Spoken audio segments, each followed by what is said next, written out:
The French municipal elections are fast approaching and a new mayor will be elected in the city of Lille.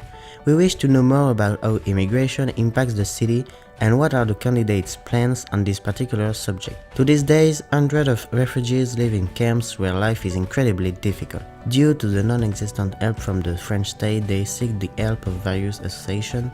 We interviewed a member of one of these associations, the CIMAD. Qu'est-ce que la CIMAD? La CIMAD, c'est ce qu'on appelle en France une association, mais dans le monde entier une ONG. C'est une association qui a été créée en 1939. Alors nos activités à Lille, donc venir en aide aux plus démunis, donc une aide administrative et juridique pour que les gens effectivement se fassent respecter leurs droits, à la fois du point de vue droit au séjour. Droit au séjour en France, les étrangers, c'est pas si facile que ça.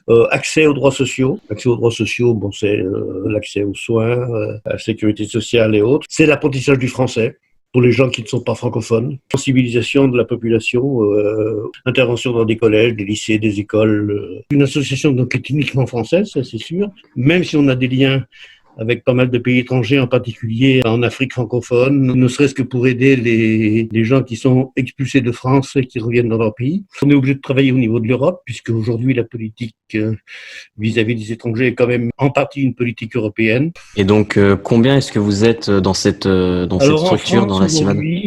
En France, on vient de dépasser les 3000 bénévoles. Et sur l'île, du coup, ça représente... Sur l'île, on est 70-80. Donc ça fait combien de temps que vous êtes dans l'association? Une douzaine d'années. Comment est-ce que la CIMAD se finance et comment est-ce qu'on peut concrètement aider la CIMAD à se financer? On a un financement national. Les deux autres parties, c'est les subventions et les dons particuliers.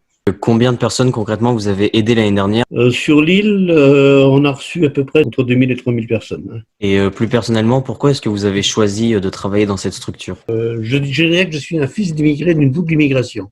Immigration de l'intérieur. Mon père était de la Haute-Ardèche, donc une région très pauvre de France, qui a immigré au début du XXe siècle dans une région industrielle. Et ma mère est du fin fond de l'Espagne. J'ai eu dans ma carrière professionnelle, j'ai beaucoup travaillé à l'étranger, essentiellement 3 pays, le Cameroun, le Bangladesh, l'Égypte, où j'ai pris conscience du rôle qu'on est tous citoyens du monde et que les gens qui immigrent ne sont pas des gens qui le font de gaieté de cœur, ils sont poussés par un certain nombre de choses. Donc, il y a un besoin d'accueil à tout point de vue par rapport à eux. Merci. Si vous aviez un message à faire passer à la maire de Lille, Martine Aubry, ou alors aux candidats qui se présentent, peut-être pour changer des choses ou améliorer certaines choses, quel serait ce message? Le problème n'est pas facile.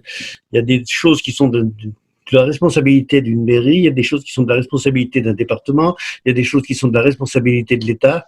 Et c'est très pratique quand on veut rien faire parce qu'on se renvoie la balle de l'un à l'autre. Et quand on veut faire quelque chose, eh ben, ma foi, il se peut fort bien que d'autres niveaux soient pas d'accord. Moi, je pense qu'une des choses les plus importantes qu'il faut faire au niveau de l'accueil des étrangers, c'est plus faire en sorte que la population ou les gens se rendent compte que c'est quelque chose d'important et de fondamental. J'ai eu l'occasion de le faire, j'ai eu l'occasion de le connaître parce que j'ai été étranger et migrant dans des pays étrangers. C'est pas forcément toujours facile. Il faut mettre l'accent sur l'information et la formation des générations qui vont nous suivre pour éviter d'avoir une tendance au rejet et autres. La mairie de Lille fait pas mal de choses. Elle pourrait faire beaucoup mieux, ça c'est sûr. Il y en a beaucoup qui sont bien pires. Merci beaucoup. Voilà. Merci beaucoup. De rien.